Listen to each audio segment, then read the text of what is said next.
Bonjour à tous et à toutes, bienvenue à la Foire de Pau. Merci à l'équipe de Créa Sud et à l'équipe de la Foire de nous inviter sur leur plateau. Je me présente Gabriel Blaise, chef d'édition à la rédaction de Sud-Ouest Béarn à Pau. Et nous avons choisi pour cette édition de la Foire d'inviter 3 nouveaux exposants qui vont se présenter par eux-mêmes. Ils sont tous les 3 dans le secteur du bien-être. On va commencer par Pierre Martin. Bonjour Pierre. Bonjour, moi c'est Pierre, entreprise Medomai, spécialisée dans le drainage lymphatique, méthode Renata Franca. Je suis installé sur Borde. Léa Morera. Moi c'est Léa, j'ai 24 ans et je suis la créatrice de la marque Tarbez Wailoa. Voilà, merci de m'inviter aujourd'hui. Et Charlotte Danty. Oui, bonjour. Donc moi je suis créatrice de bougies éco-responsables et je suis basée à Gand. D'accord. Comme je le disais, donc vous êtes tous les 3 dans le secteur du bien-être qui représente une dizaine d'exposants cette année. Il y a un petit pôle qui a été créé sur les 180 exposants de la foire. Et donc c'est votre première foire. Comment ça se passe? Comment vous avez été amené d'abord à y participer? Et puis comment qu'est-ce que vous en attendez, Pierre? Alors moi j'ai reçu un appel de Julie qui m'a dit il y a la foire de Pau, format 3 jours, est-ce que ça t'intéresse? J'ai trouvé le concept super intéressant et le fait de rencontrer des gens. J'ai une clientèle qui vient beaucoup d'Instagram et de bouche à oreille, donc de passer du virtuel au réel, ça me paraissait intéressant. Oui, donc rappelez-nous ce que vous pratiquez. Alors moi je suis spécialisé dans le drainage lymphatique, le remodelage, le visage, donc c'est des soins vraiment spécifiques, une méthode brésilienne très connue maintenant et voilà, donc je suis venu la présenter aux personnes qui ne la connaissent pas encore. D'accord. Charlotte, comment ça s'est présenté pour vous? Eh ben, moi je suis paloise depuis très longtemps et je sais que c'est un événement phare de l'année que cette foire. Je me lance à peine avec les bougies et c'est vrai que j'ai pas de boutique physique. Je suis surtout chez des revendeurs, dans des boutiques, des salons de coiffure esthétique et donc j'ai voulu aller directement à la rencontre du public. Moi aussi je suis beaucoup sur les réseaux sociaux et sur mon site internet, donc ça fait du bien de rencontrer des gens et de pouvoir voir leur réaction devant nos services et nos produits. Et Léa, pour vous? Alors moi j'ai participé au salon Girly Color à Kobios-Los où j'ai fait la rencontre de plein d'auto-entrepreneurs comme moi dans le secteur du bien-être et du coup c'est là où j'ai rencontré Julie qui m'a démarché, qui m'a demandé si je serais intéressée de faire la foire de Pau et j'ai répondu positivement, pourquoi pas, une Tarbez à Pau, c'est parti. Alors, il y a quelque chose qui m'interroge sur la question du bien-être, qui se développe. Il y a des salons du bien-être un peu partout. Là, il y a un pôle bien-être au sein de la foire de Pau. C'est ce paradoxe que je vois entre la période, on ne va pas reparler des crises, mais la période qu'on vit où on a l'impression qu'on se ressente sur les besoins primaires des gens. Et on pourrait penser que le bien-être, c'est quelque chose dont les pratiques de bien-être ne sont pas forcément quelque chose dont on a besoin comme un besoin primaire.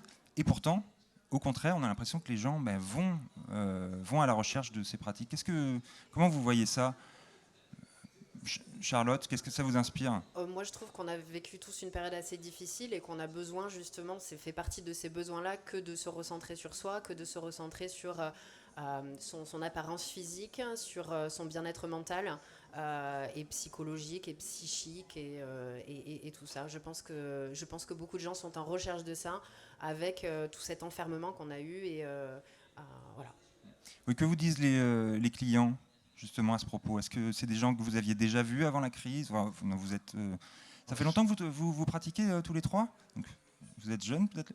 Ça fait 1 an et demi pour moi. D'accord. Moi ça fait 3 ans. Oui. Moi Pardon? ça fait moins d'1 an. D'accord. Et les gens maintenant c'est leur rendez-vous mensuel, on va dire, c'est leur moment de bien-être. Okay, Donc, c'est vrai que les bougies aussi, on s'en sert pour avoir ce moment, pour créer ce moment-là de bien-être et de penser à soi aussi. De mon côté, les vêtements, c'est quelque chose pour moi qui fait partie maintenant de nos besoins. On s'habille pour se faire plaisir et pour être bien dans sa peau. Et pour moi, c'est quelque chose de primaire. Et je pense aussi que les gens ont besoin de savoir que mes vêtements sont produits de façon éco-responsable et surtout socialement parlant humain dans des usines Fairware. Donc c'est des usines qui mettent en avant le bien-être des salariés. Et aujourd'hui, je suis là aussi pour présenter le bien-être des salariés dans une usine au salon du bien-être aussi. D'accord. Et oui, il y a la demande et il y a aussi vous qui proposez ces services ou ces biens, où on a l'impression qu'il y a beaucoup de gens. Nous, on a pas mal d'exemples. On a fait des portraits de personnes qui travaillaient dans des domaines tout autres et qui, là, se sont lancés. Comment vous vous êtes lancé et pourquoi, Pierre? Est-ce que vous vous souvenez? Ça fait pas si longtemps. Je me souviens. Non, j'ai toujours été attiré par le bien-être et j'ai été formé au massage facial japonais il y a 3 ans. J'ai commencé à masser et ça m'a passionné. Et après, de fil en aiguille, j'ai fait de plus en plus de formations. Et me voilà aujourd'hui. D'accord. Et je forme également maintenant aussi certaines personnes au massage facial japonais. Et est-ce que vous formez des gens qui viennent de tout autre secteur? Oui. Il y en a très peu qui viennent du bien-être et beaucoup qui sont en reconversion professionnelle, qui se posent des questions, ils ne savent pas trop ce qu'ils vont faire et du coup, ils se dirigent vers le bien-être, beaucoup. Alors pour moi, j'étais déjà dans une filière plutôt éco-responsable. J'étais revendeuse de couches lavables sur Internet, donc vraiment quelque chose de complètement différent, qui était plus avec la puériculture, mais toujours l'écologie, moins de déchets, quelque chose qui est bon pour l'environnement. Et donc finalement, cette période est un petit peu passée pour moi. Après avoir fait ça pendant 5 ans, c'est vrai que le milieu de la puériculture était moins intéressant pour moi, mais j'avais quand même à cœur de garder des valeurs éco-responsables, bonnes pour l'environnement. Et c'est vrai que je n'utilisais plus de bougies dues à tout ça. Et j'ai créé donc la bougie que moi j'aurais voulu avoir, c'est-à-dire sans produits toxiques et qui est bonne pour la maison et pour la planète. Oui, d'un point de vue technique, vous pouvez nous expliquer en quoi ça consiste? J'utilise essentiellement de la cire de soja, donc qui est naturelle et biodégradable. Celle-ci est fabriquée en Europe, sans OGM, sans pesticides, sans herbicides. J'utilise de la cire d'abeille également que je vais chercher chez les apiculteurs du coin. Donc là, c'est hyper local. En ce qui concerne les parfums, je les choisis uniquement, ça s'appelle sans CRM et sans phthalate.